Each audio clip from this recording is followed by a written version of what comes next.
Hey you guys, it's Peter, and welcome to my channel, Peterisms, where I tell stories of my life and just little things that I have learned as I have grown into the person that I am today. And this is my very first video that I am filming since being back from Las Vegas for our anniversary. And I thought, why not just start off the day with some meditations, get us into a good mood. We are ending the month of August. It feels surreal. It feels absolutely surreal. I'll probably talk a little bit about this on my vlog, but you know, every year they can't ever decide when they're going to close the pool down. And usually they keep the pool open for like a week or two. But this week and next week, it's supposed to be extraordinarily cool for August. And so yesterday we got an email, all of us in the community got an email sent out to us saying that the pool will officially close next Monday, Labor Day. When, like, at night, when the pool is supposed to close, which is, I think, 10 o'clock at night, the pool will close for good as of next Monday night. And I'm so sad. I'm so sad. I'm kind of like, I'm really ready for fall. But at the same time, I'm kind of sad to leave summer behind. You know, we've had a great summer. I've had a great summer. I've gone to the pool quite a bit. And it's been a really wonderful summer, but I don't know that I am ready. I am kind of ready for, what do they call them? The Burr months, the September, October, November months. I am ready for the colder months and sitting inside and reading and, watching shows and, you know, hanging out with my husband and the dogs and watching movies and stuff like that. But at the same time, you know, it's like when it's nice outside and I'm sitting more on the front porch and interacting with my neighbors, it doesn't feel so isolating to being inside the house. So it's going to be, you know, it's going to be kind of a weird change a little bit, but I'll get used to it. Before I even know it, the pool will be opening again. You know, it's kind of how it goes. But it does seem surreal that this is the last week of August. It feels surreal. So I thought that I would come back with my very first video back from Las Vegas, reading some meditations for the last week of August. Okay, now I'm going to go into what the meditations are for today from the Melody Beatty books, Journey to the Heart and the Language of Letting Go, my two favorite meditation books of life. But I may go back the last couple days, and I haven't read a meditation over here. It's probably been a good week. And if I don't like the meditations for today, then I will go back and pick from the last couple days. Okay, let's see. Today is the 26th of August. I know that because yesterday was our wedding anniversary and also the anniversary of our very first date. 17 years together and 14 years married yesterday. And we were traveling all day for it. We were stuck in a dust storm and then a rainstorm in Phoenix, and we got into Indianapolis about 5 hours late last night, but safe travels, so we got here safely. Okay, today's meditation, August 26th, is about making amends from step 9. Let's go back and see what some of the other meditations are just to check them out. This is a long one. Willing to make amends. Step 8, self-care. Let's see what else. Responsibility for family members. Oh, that might be a good one because people always ask me about that. Detaching in relationships. Honesty in relationships. Those might be good ones because of just being our anniversary. But I also am really wanting to read about self-care. Let me go into Journey to the Heart and see what the meditations are for the end of August for Journey to the Heart. Hold on just a second. Okay. Did I say August 22nd? August 26th, I mean. Okay, Open to Universal Love. I love this meditation book, but it's a little bit more hippy-dippy. I'll just tell you that. It's a little bit more like, free love, we were sitting out in nature, and I like that. Where do you get your energy? Let the lesson reveal itself to you. Oh, that might be a good one. The spiritual experience is you. Heal your resentments from August 22nd. I'm really feeling that one. Let's read Heal Your Resentments from August 22nd, which is probably why I said the 22nd instead of the 26th. Okay, Heal Your Resentments, August 22nd. How fast resentments creep in during the course of an ordinary year. How much faster they can creep in during intense times. Times of change, times of evolution. The kind of times we've been experiencing on our journey. Things shift. Things change. We let go of the old and stumble toward the new. And resentments crop up along the way. People become angry with us for changing. We become angry with them because we believe their experiences have unjustly impacted us. Resentments are tricky little things, devious little devils of energy that block and damage our souls and hearts. They tell us they're justified. They tell us we need them to protect ourselves. They tell us we should have adopted them a long time ago. They tell us we're not safe if we release them, if we send them packing. Those are lies, illusions that keep us blocked, stuck, and often quite uncomfortable. Go deeper into yourself. What do you feel underneath the resentment? Betrayed, hurt, ashamed, embarrassed, left out, forgotten, misunderstood. You're safe now. Go ahead and feel whatever you need to feel. Honor and recognize your gentler, softer side. Those other feelings that make you feel vulnerable. Those more tender feelings hiding behind, underneath, or to the side of the resentment. Feel and release your resentment. Feel the feelings underneath it too. You'll become clear. The resentment will dissolve and you'll return to love. I absolutely, absolutely love this meditation. Obviously resentments are something that we talk about a lot in recovery, any kind of recovery, not just recovery from addiction. But one of the things that we say is that resentments are the number one offender. I was taught early on in sobriety that a resentment is an unfulfilled expectation. It is when I expected that somebody should have acted towards me in a certain way and they didn't. Whether or not that means that they should have treated me in a certain way, treated me with more love and compassion than they did, or that they should have apologized to me for something or taken accountability for me and they didn't. Or it can also be a situation, maybe a promotion at work that you feel that you're justified in getting and you don't get, passed on by. Or, maybe a house that you're wanting to buy or an apartment that you're wanting to rent. It can even go into, getting into like a graduate program or, some kind of school or even an artistic endeavor that a door does not open for you. And so that's where we have these resentments. And resentments can even go back to like family things. As an only child, this is not something that I relate to, but I feel like I've had so many friends that have talked to me about like birth order and their siblings. They feel like their siblings were more liked by their parents than they were, or that they feel that they have more responsibility for their parents than their siblings do, and things like that. And so then we build resentments, we build resentments for anything. I mean, you can build resentments for, I was just talking about the pool closing down. It'd be really easy for me to get a resentment towards the homeowners association and say, well, why aren't they consulting, me and my neighbor, who are one of the only two people that use the pool in the neighborhood at night, to see if we want to keep the pool open later. You know what I mean? It's real easy. And I think that the older I get, the more that I learn to let go of resentments, because resentments are just going to do more damage to me. One of the other things that I've heard that really has helped me a lot is that holding on to resentments is like drinking poison, expecting it to hurt the other person. And I think that that is probably one of the truest definitions I've ever heard of a resentment. That most of the time when I have a resentment towards somebody, and I'm holding on to that and I refuse to let it go, and I feel justified, and I have felt this way in my past, I don't really hold on to resentments today. I typically look at a situation and I really try to humanize the situation, to see that maybe that person doesn't have the empathy or the compassion to see what they're doing or what they did, and really try to get into their shoes a little bit, I love the definition of, I actually have it written in my notes, the definition of forgiveness. And this was on an episode of, I think, Oprah years and years and years ago. And it was somebody that came on the show. I believe it was a minister that she heard. And I know it almost by heart, but here it is. This is from June 25th of 2020. Forgiveness is giving up the hope that the past could be any different. It means accepting that it has happened to you, not accepting that it was okay.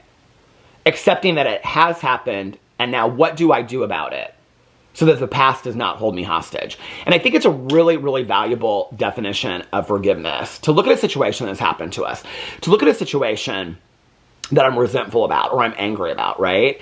And to say it happened, because I think that often what I've done in my past is I've relived it over and over and over in my head, right? Like, why did this happen?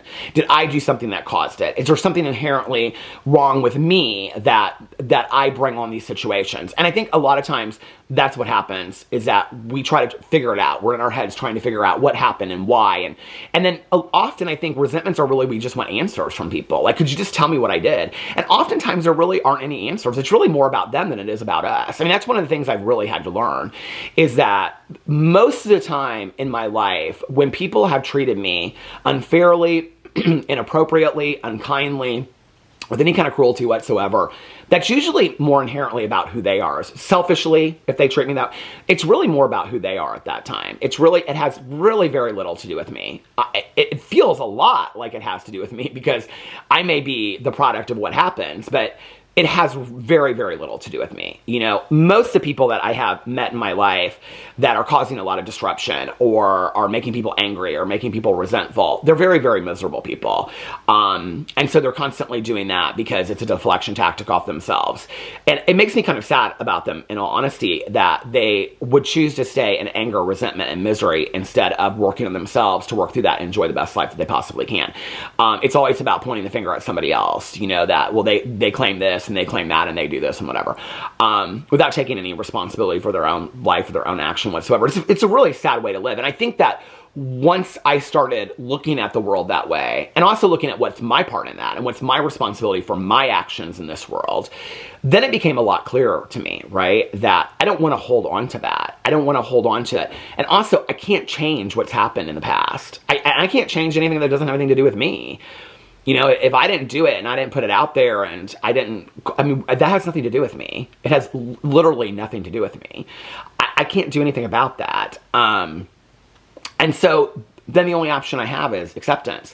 And, you know, it's interesting because when acceptance comes up in meetings, like acceptance, resentments, anger, fear, those are pretty hot topics in 12-step meetings a lot. And when acceptance comes up in meetings, my go-to response is kind of always, it didn't used to be, but I would say in the last like 5 to 10 years, it's kind of always like, I don't really know what our alternative is to acceptance. Like, I don't know. It just kind of hit me one day. It's like, you either, like, you don't accept that things have happened or you do accept things. But that's really about us, right? Like, that's really about, like, when it talks about forgiveness. Forgiveness is accepting that what happened, happened. Well, it happened, whether we want to accept it or not. I mean, what's your option? What's your other option to say, no, I'm not going to accept that that happened. It did not happen. Well, it happened. It happened. That person wronged you, or you wronged them, or the friendship fell apart, or the relationship fell apart, or you didn't get the job, or, you know, you didn't get some opportunity. It happened. You can choose to stay angry about it for the next 30 years. But that's the drinking of the poison. That person has moved on. That opportunity has moved on. And so I think for me, what I really tried to do is look at the doors opening in those situations, or where are the lessons? Where are the lessons that I'm supposed to be learning in those situations? Instead of refusing to move on or move through it and just stay stuck. I'm not a big, I say it a lot, moving on, but I don't love that saying. I love the idea of moving through, because I do believe that. I do believe that we move through pain, we move through lessons, we move through it to the other side. Unless you refuse to do that, and then you just stay stuck in pain and resentment and anger. Have you ever met people that constantly are bringing up something that happened to them 30 years ago? You know, constantly. I think, like, there's a misconception that, like, when I bring up, like, talking about being bullied from when I was younger, right, that I'm still stuck in it. I'm very much not stuck in being bullied today. If I share it, it's to educate or help other people. But it's also about understanding it. It's about understanding what I went through and that it did impact me on some level, and understanding what part it played in my life today. Just because you share an experience of something that you went through does not mean that you're stuck in it. That might be because that's your way of staying unstuck, is to continue to share and talk about it. I continue to talk about the early days of recovery too. I'm definitely not stuck there. You know, and I think that that's a misconception, is that if we talk about things that we've worked through in life, then that means that we're stuck there. No, I think we know the difference when somebody's stuck there, when somebody is just saying the same things over and over and over and over again, right? It's like they can't get out of it. They're so stuck in anger and misery. And it's really a sad look. Like, I often look at people like that, and, you know, I've known a lot of people like this. I've been this person before, where it's like, if you just knew what this person did to me, if you knew how bad this person was, if you just knew what this person was really like, then what? Then what? Like, you'd be able to move on if we knew that? Okay, well then let's just act as if we all know that. Then move on, move through it. Enjoy your life, because you only have one time here, right?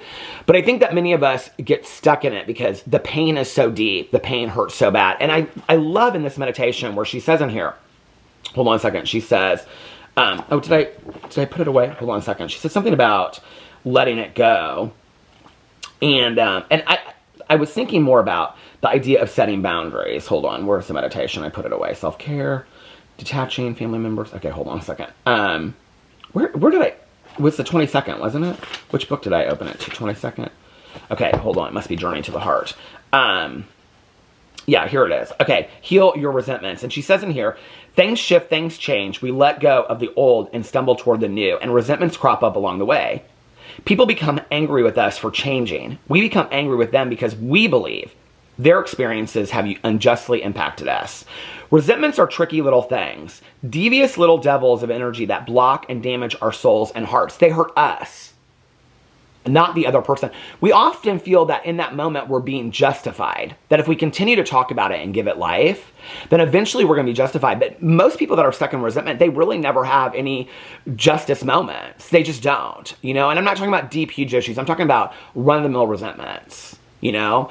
If you can think about a resentment that you had, very few of us have ever had that moment where the person that was the cause of the resentment came to you and said, you are 100% right, I did you 100% wrong, and I wish I could take back everything I did. I can't. It happened. That's the acceptance part. And what do I need to do for you moving forward? I don't know that I've ever in my life, other than through an amends process, maybe years later, when it doesn't really even have an impact on me anymore, I don't know that I've ever had that kind of moment in my life. And even then, if I did, I don't know, like the damage has already been done, right? So really, it's about us moving through it. So then our resentments, teachers teaching us lessons in life about how to move through pain and how to set healthy boundaries with ourselves. I mean, maybe, I don't know. But it says they tell us they're justified. They tell us we need them to protect ourselves. They tell us we should have adopted them a long time ago. They tell us we're not safe if we release them, if we send them packing. Those are lies. Illusions that keep us blocked, stuck, and often quite uncomfortable. Go deeper into yourself. And really what she's talking about here is she's talking about the need to set boundaries, okay? That if somebody hurts you over and over and over again, to the point where you have such deep-seated resentments, like, this was something I had to learn in my own life. I would have such deep resentments towards somebody, right? But then I would continue to put myself in situations around them, expecting the situation to be different, right? Which in recovery, we also say, you know, doing the same thing over and over again, expecting different results is a definition of insanity. But I would have like a resentment towards somebody, like let's say like an ex or something, but I would continue to put myself in situations where they were there and do this whole workup of preparing myself and then getting myself in that situation and making it through and almost kind of being proud of myself of making it through to the other side of that dinner or family get together, whatever it was, right? Like being proud of myself, like I made it through. Baby, I don't put myself in those situations today. I just don't. There is no reason. My friend Tawny Jean says to me, you don't need to dial up pain. I don't need to dial up pain. I don't need to put myself in those situations. Oh, Judy's coming to this? Then I don't need to be there. Well, I don't want to have to pick between you. Then don't pick between me and have Judy. Have Judy. We'll do something some other time. Well, your feelings hurt. My feelings are hurt a little bit. That's okay. My feelings can be hurt. Well, I don't want to hurt your feelings. Well, I'm sorry. I don't know what to tell you about. That's you. You need to work that out. Okay? But no, if Judy's going to be there, I'm not going to come. Because that's uncomfortable for me. And I do have resentments. And I don't lie about this shit today anymore. I just don't. You know? I don't lie. You know? Judy and I have never worked our stuff out. Blah, blah, blah, whatever. It's too painful. I don't need to be there. Let Judy enjoy her time. I can enjoy my time. We can do something different. And then people want to say, well, I don't want to do... Then pick a side. I don't know what to tell you. You know what I mean? But I don't put myself in those situations anymore. I don't dial up pain. There's no point. There's literally no point. I don't dial up pain anymore. And neither should you. Don't put yourself in... And I know when people say, well, family situations, what about family situations? I don't put myself in family situations that cause me pain. At all. I don't. I don't really have that much family left anymore. I mean, and the family that I do have with my in-laws, my cousin Caroline, my dad, and I'm grateful for them. But have there been situations back in the day where, yes, you know, my cousin and I have talked about it a lot when our moms were drinking and stuff like that and we would grow up. Yes, there was a time that I was done. There was a time that I'd say, I'm out. I'm not doing this anymore. You know, and Caroline would too. And so... just because they're family does not mean that you have to show up. I mean, you know, like, doesn't mean, I mean, you can say to your family member, I will come, okay? But as soon as the yelling starts, the screaming starts, the belittling starts, the drinking starts, the drug, whatever, I'm out. That's a boundary. Well, we want you, then don't, if you want me to be there, then don't do those things. Because as soon as they start, I'm out. I'm not going to participate in that. Well, they're my mom, they're my grandma, I have to be there. No, you don't. You do not. There are people that do not have relationships with their moms. There are people that do not have relationships with their grandmas or their grandpas and even their kids because those are toxic relationships for them. I think we make more excuses for family members than we do for friends of ours sometimes. You know, it's like, it's easier to set boundaries with people that we hardly know. Yes, it is definitely harder, but I've had friendships in my life that I've had to set boundaries with that have been extremely difficult for me, you know, that were like family to me. But I don't put myself in toxic situations anymore. The reason why is because I end up leaving there mad at myself, resentful at myself, being like, I don't blame the other person anymore. I just don't. I go into that, I leave that situation going, why did you put yourself in that situation knowing it was going to turn out like that? So I just don't go. I just don't. You know, I don't put myself in situations that are going to make me angry, that are going to make me resentful, that are going to make me upset, or going to make me sad. I just don't. And if I have to be there, then I always know that I can leave whenever I want. And I always, you know, and I don't make excuses. I don't tell people, well, I don't come up and be like, well, I have to leave because Aunt Judy's, I got to go. I'm out. Well, why are you leaving so early? Because I am. Because I'm sorry, I'm not enjoying it anymore, you know? Well, I want you to have a good time. Okay. Thank you for inviting me. I really appreciate it. I don't need to bullshit with people anymore. Like and people know that about me. And the people around me don't bullshit with me either. And it's, oh my God, it's freeing to have people in my life, you know, that, first of all, we don't walk on eggshells around people. The people in my life today, I don't need to remove myself from their situations because I enjoy being in their company and we respect each other's boundaries and we don't put each other in uncomfortable situations. So I don't really have that situation for me today, but have I in the past? 100%. But I'm not going to say that I don't have any resentments in my life because I think that would be crap, but I don't sit in them as much as I used to anymore and go, well, what if this were different? You can't change things that happened. You just can't, you know? And I can remember my old sponsor, he's passed away, but he was my sponsor. That was my sponsor the majority of my life, or my sobriety. And he would say, you know, there's no point like in crying over spilt milk because like a second after that milk is spilt, like you can't change it. It's done. You can't do anything about it. We can sit here and talk all day long about, well, what had happened if I hadn't spilt the milk? And what had happened if I wasn't even drinking milk? Well, he goes, what's the point in having that conversation? What are we going to do about it now? What are we going to do about it moving forward? So that it doesn't happen again, or if it does happen again, we don't react the same way and whatever. I just don't get into hysterics today. I don't borrow trouble. I try to stay as calm as possible. And if I don't, that's on me. You know, that's on me today. When we talk about taking accountability, I think, in the world that we live in today, has this idea that it's about, like, I did something, now let me take responsibility. I think we think that accountability is equal to responsibility. And sometimes it is. But it's also about being responsible over my reactions to things, or the way that I respond to the world, or the way that I respond to people. That's my accountability too. My level of staying calm in a situation, or my level of being reactionary versus responsive to a situation, that's my accountability too. My accountability is on showing up for people in my life. My accountability is taking care of myself, making sure that I'm accountable for those things as well. Accountability isn't just, I did something, now I'm responsible for it. I think that's a misconception in our world today. Accountability is also, what part did you play in all of this? Did you choose to stay calm? Did you react in a way that you shouldn't have? And then if you didn't, then that's the responsibility part, right? But my accountability is who I am in the world today as I go forward. So this was a good meditation. It got me thinking a lot. So anyway, let me know what you think in the comment section below. I love you guys, and I will see you tomorrow. Bye.